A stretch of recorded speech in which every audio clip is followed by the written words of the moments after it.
Hello everyone, welcome back to my new another blog video. আজ অনেক দিন পর আপনাদের সাথে একটা ব্লগ ভিডিও আপলোড করতে যাচ্ছি। তো আজকের এই ব্লগ ভিডিওটি কি সম্পর্কিত হতে চলেছে তা ক্রমশ প্রকাশ্য পাবে। তো আস্তে আস্তে আমি সব কিছু বলবো। তো সম্পূর্ণ ব্লগ ভিডিওটি আশা করি দেখবেন। তো এইদিকে আমরা তিনজন রেডি হয়ে রাস্তার পাশে এসে দাঁড়িয়েছি।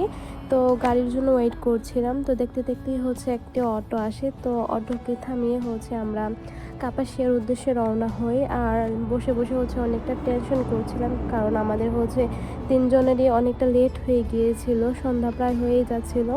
তো তাও একটু টেনশন কম ছিল, কারণ আজকে কাপাসিয়াতে হাটবার ছিল না। আর হাটবার থাকলে অনেক জ্যাম থাকে, গাড়ি টাড়ি পেতে অনেকটা কষ্ট হয়, বাজারের ভিতর দিয়ে হাঁটতে অনেক কষ্ট হয়।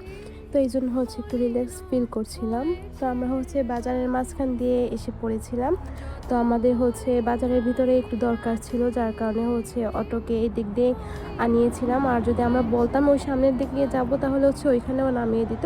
তো আমরা বাজারে বেসিক্যালি এসেছিলাম একটা শাড়ি কেনার জন্য। তো আমরা ঘুরে ঘুরে কিছু অচেনা দোকানে গিয়েছিলাম, কারণ চেনা জানা দোকানে তেমন শাড়ির কালেকশন নেই। কিছুদিন আগে আমি কাপড় কিনতে এসেছিলাম। তো কিছু দোকানে শাড়ি দেখেছিলাম, তেমন একটা ভালো কালেকশন নেই। তো আমরা একটু অচেনা দোকানে গিয়েছিলাম। আর এই দোকানে আমরা অনেকগুলোই কালেকশন দেখেছিলাম। এগুলো সবই ওল্ড কালেকশন, কাতানের মধ্যে।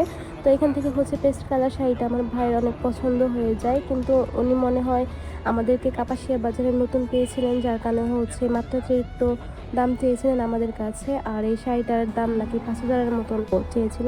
তো আপনারাই জানাবেন এটার দাম কি আসলে 5,000 কিনা।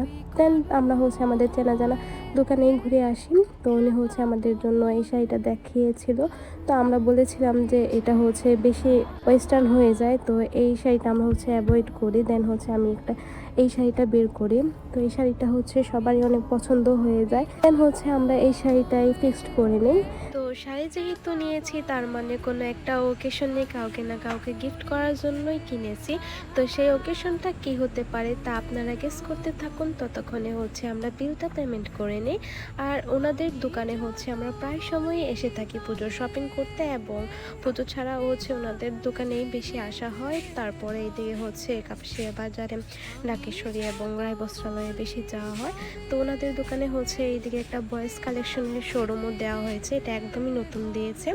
তো আমরা আমাদের যাবতীয় কেনাকাটা করে বাজার থেকে বের হয়ে আসি। তো বের হওয়ার পরে এই যে বাজারের সামনে থেকেই আমরা অটো নিয়ে নিই একদম পলাশ যাওয়ার জন্য। তো এই অটো করে আমরা চলে যাই। তো অনেকক্ষণই আপনাদেরকে সাসপেনশনে রেখে দিয়েছি। তো আমি বলেই দিচ্ছি। তো আজকে